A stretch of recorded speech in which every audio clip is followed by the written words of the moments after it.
બનાસકાંઠા જિલ્લામાં Thakarsinh રબારીનો video social મીડિયામાં viral થયો છે। ઠાકરસિંહ રબારી સમાજ સમક્ષ અપીલ કરતા હોવાનો આ વિડીયો વાયરલ થયો છે। ઠાકરસિંહ રબારીએ સમાજ સમક્ષ ખોળો પાથરીને લાજ રાખવા માટે કહ્યું છે। કહી શકાય કે ઠાકરસિંહ રબારી કોંગ્રેસમાં પણ આગેવાન છે, ત્યારે ઠાકરસિંહ રબારીએ સમાજ સમક્ષ ખોળો પાથરીને વોટ માગ્યા છે। બનાસકાંઠા જિલ્લામાં 2 મહિલા ઉમેદવારો મેદાનમાં છે। ચૂંટણીનો જંગ જામ્યો છે।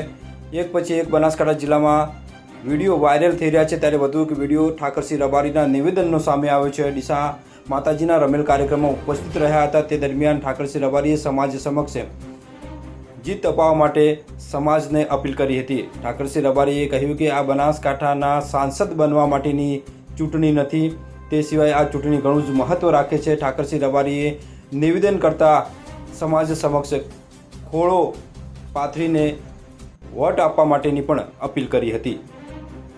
આપ સૌ આ પ્રસંગ આમ તો ચૈત્રી નવરાત્રી ચાલે ઈશ્વરભાઈ, એટલે દરેક જગ્યાએ રમેલ માતાજીની પ્રતિષ્ઠાઓ છે। હર હંમેશા માતાજીના આશીર્વાદ તો આપણા સમાજ ઉપર હોય છે। તમને સૌને નમન અને મારા રોમ રોમ। આપ સૌ બહોળી સંખ્યામાં બેઠા છો, તમારા સૌના દર્શન કરવાનો મોકો મળ્યો। અત્યારે જે નવરાત્રી માતાજીની પ્રતિષ્ઠાઓ ચાલે છે, એમને રાજકારણની પણ સિઝન ચાલે રહી છે, એટલે આપ સૌ તો જાણો જ છો, પણ આપને વિનંતી કરું છું, તમારા સમાજના દીકરા તરીકે તમને વિનંતી કરું છું કે આ ચૂંટણી બનાસકાંઠાના સંસદ થવા માટે ગેનીબેન ચૂંટણી લડતા નથી।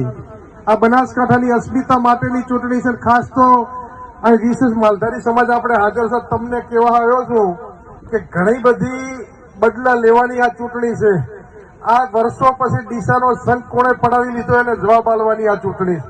લાખણી માર્કેટ યાર્ડની ચૂંટણી રદ રખાવનારા કોણ છે એને જવાબ આપવાની આ ચૂંટણી।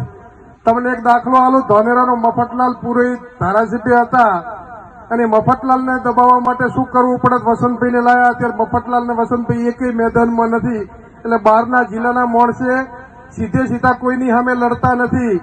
સમાજના આગેવાનને એક આગેવાનને પતાવવા હારું બીજા આગેવાનને ઉભો કરીને પછી બેયને પતાવી દેવા, ભાગલા પાડો રાજ કરવાની નીતિ છે। ત્યારે આ બનાસકાંઠાની અસ્મિતા માટેની ચૂંટણી છે, બનાસકાંઠા જિલ્લાને આઝાદ કરવાની છે ચૂંટણી છે। ત્યારે આપને મરું પણ માગવું નહીં, તનકે કાજ પરમારથને કારણે મોગતો ના આવે લાજ। તમારી પાસે ખોળો પાથરું છે, ખોળાની લાજ તમે બનાસકાંઠા માટે રાખો એવી વિનંતી કરું છું।